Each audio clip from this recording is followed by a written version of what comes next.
هذه الأكوام الكبيرة من النفايات كانت سببا في تعطيل حركة السوق في الرميثة. أصحاب المحال التجارية طالبوا الجهات المسؤولة بإيجاد حل لهذه المشكلة بعد أن أغلقوا أبواب محالهم التجارية. عم والله ناشد المسؤولين، هي هاي وضعية، اكو مسؤول يرضى بهاي الوضعية، اكو انسان عنده انسانية. هسه دين ما نريد انسانية. وين الانسانية؟ هاي وضعية مال سوق، مال كماليات ملابس. يا اخي يا مسؤولين اهل الرميثة، قيم مقام، مجلس بلدي، مدير بلدية، يا اخي انظروا بينا، شوفونا، يعني هذا سوق راس سوق قلب الولاية هاي. يا اذا انتم ما جات نوعوا لها، هسه احنا اليوم معزلين، لحد الان معزلين، لان اهل الدجاج يذبون علينا خيسه، وعانينا ما عانينا، وصحنا واشتكينا، وما خلينا واحد ما وصلنا له.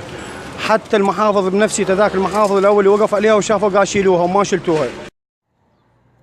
مسؤولون في دار بلدية الرميثة وضحوا من جانبهم أن هناك العديد من المعوقات التي تؤخر عمل بلدية الرميثة لرفع هذه النفايات من مركز سوق المدينة.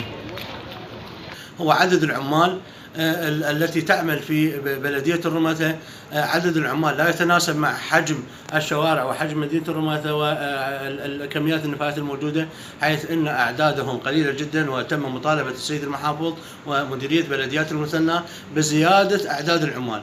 هنالك مشكلة رابعة، أن الأجور التي تمنح للعامل لا تتناسب مع الوضع المعيشي الذي نعيشه الآن، حيث أنه أجرة العامل الواحد في اليوم لا تتجاوز 6000 أو 5000.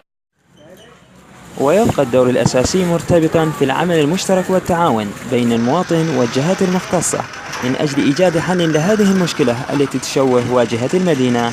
من محافظة المثنى قضاء الرميثة، كرر بركات، نيوز روم.